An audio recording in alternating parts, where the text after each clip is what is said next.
Hey guys, I am back with another cooking hack video for you, and I will be making the pizza today. This is one of my favorite things to cook or to bake. I'm not sure which way you want to call it. It goes in the oven, so I feel like that's baking. I love this pizza, and I have eaten pizza for as long as I can remember. A really long time. I absolutely love it. I've had it from many chain restaurants, mostly chain restaurants. I've been making it at home for years and years and years with different pizza doughs, different recipes, and I've got to tell you, this is my most favorite pizza I have ever eaten out of the literally hundreds of pizzas that I've had in my lifetime. Now, I'm a huge fan of just a plain cheese pizza, and so with this particular one, I'm going to be using some of the sauce that I made earlier, some of the dough that I made earlier, and then I got some really good cheese. So basically, it has 3 different types of cheeses. It's got buffalo mozzarella. I think that is the best. It is so super creamy. I also use Parmigiano, Reggiano, and Pecorino, Romano. And the way I like to build the pizza is I will obviously roll out the dough. I will grease the pan up a little bit and then put the dough on top of the pan. I do not use a lot of olive oil for the actual baking of the pizza. Then I will put a thin layer of sauce. You do not, I do like a lot of pizza sauce, don't get me wrong, but in this situation, this is a very thin crust pizza. It doesn't need a lot of sauce. So I put that down next, just a really thin layer of it. And then I put down my grated cheese, which will be the Parmigiano Reggiano and the Pecorino Romano. I put down a layer of that. And then next I break apart the buffalo mozzarella, and then I put that on there, and it just melts beautifully on this pizza. I bake it at 400 degrees Fahrenheit. Now, I have tried different temperatures. I was originally doing this at like 475 degrees Fahrenheit.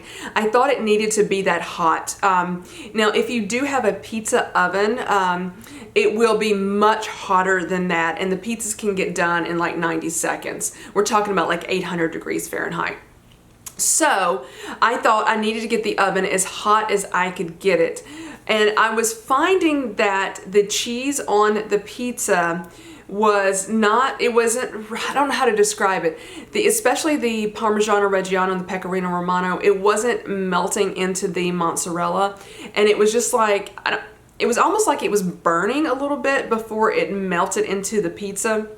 And so I decided to reduce the temperature to 400 degrees, and I'm going to tell you, it's perfect for me. I do put my oven on the convection setting, and so I am loving this. I hope you guys enjoy this pizza. Definitely let me know if you've made it. I would love to hear from you guys. So thank you so much for watching this. I have everything laid out for my homemade cheese pizza. Now, what makes this a cooking hack is the fact that I did a lot of prep work ahead of time. I made my pizza sauce ahead of time and I froze it, so I just got this thawed out.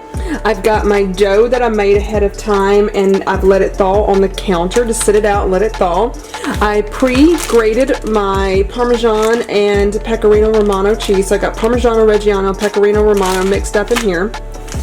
I've got a little bit of olive oil that I'm going to use on the pan, just the tiniest bit. And then I've got, this is my favorite cheese right here. It's the 100% grass-fed buffalo milk mozzarella, and these are the small ones. I love these. I get these at Publix, but I know Whole Foods does that as well. I also like to use burrata sometime, which may seem weird, but I really like burrata on my pizzas. And so this makes it a quick and easy homemade pizza for me to do, because all the prep work was mostly done ahead of time. All I've got to do is basically roll this out, then put my sauce and put my cheese on it, and then throw it in the oven, and it'll be done in about 10 minutes.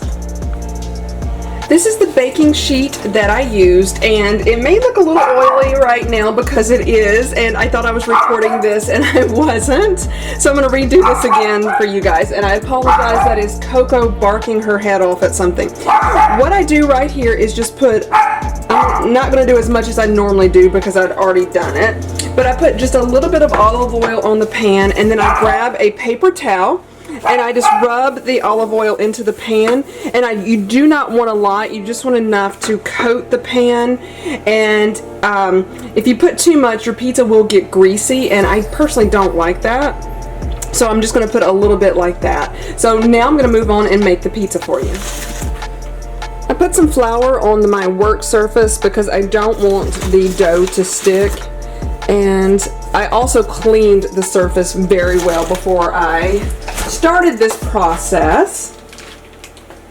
So I'm just going to get the dough out of this bag now.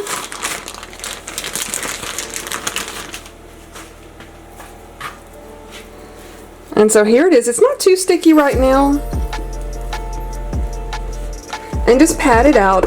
I never ever get a perfect circle out of this. So I just do the best I can, and it looks a little weird sometimes, but that's okay. It's homemade. We're not at a restaurant selling pizzas. This is for me and whoever else wants to make one of these. I hope you guys will join me and make one of these and let me know what you think of it. Now, I'm going to if I remember, I will link the post where I made the dough so you can see the dough recipe, and I have a video, I should say, not a post, a video where I make the sauce. So I will link both of those below if I remember to do so. Remind me if you don't see a link in there. And so I just roll it out. You can do it as thin or as thick as you want. Now, sometimes I have gotten these so thin that it gets a hole in it, but that's okay too. So we're not perfectly round here, but we're pretty good. And I've got to tell you, I love this crust, so I definitely recommend this crust. It's fantastic. Again, I'll link that below. I went ahead and transferred this over. I had to do that off camera because I can't refilm that and do it at the same time by myself. Now, I've already used some of this pizza sauce out of this container, and I usually get 2 pizzas worth depending on how the pizzas or how big they are. And I'm looking at this. I may not have enough, and I may have to get another one out of the freezer to thaw it out. I hate doing that because I'm not planning on having another pizza for several days, and I don't want to utilize another one. So I'm going to try to get all of this sauce spread out, and I like a really thin layer of sauce.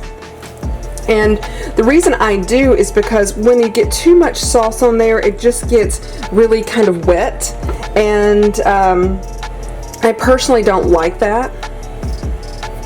So I think we're going to have enough, especially with the part that I got on the spoon right here. And you can just take it as far to the edges as you want. You could leave a little bit for the crust, which I like to do. And I love this pizza sauce. It is quite thick because it's mostly made up of tomato paste. But it is the best sauce I have ever made myself. I absolutely love it. My hands are clean if you're wondering. I think that was a perfect amount, but again, if you do this, you can use as little or as much sauce as you want.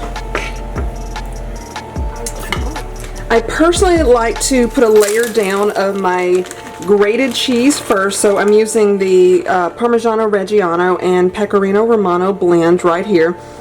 This is my favorite blend of grated cheeses.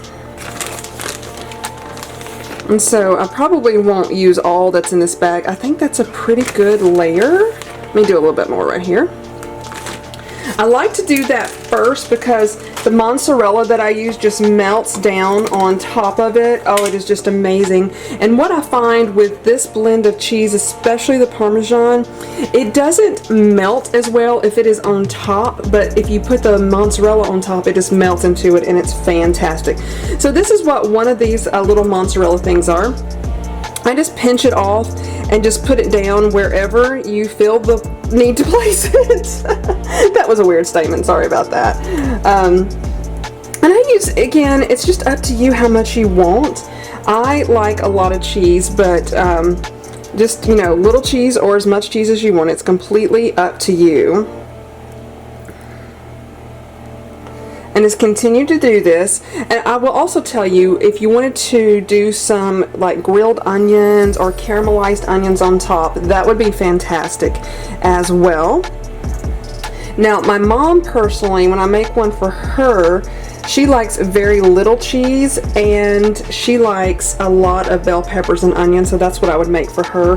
My dad actually likes meat on top of his. That's not something I'm a fan of, but I will tell you, if you're going to do that, make the crust a little bit thicker because it won't hold up as well with so many toppings because it's a really thin crust. So you would want to do a thicker crust. Now your hands are going to get wet from that cheese, so I'm going to go ahead and stick it in the oven now, bake it. My oven has been preheating on 400 degrees Fahrenheit, and I am using the convection oven feature on my particular oven. I have cooked these at baked them at much hotter temperatures before, and that's fine as well.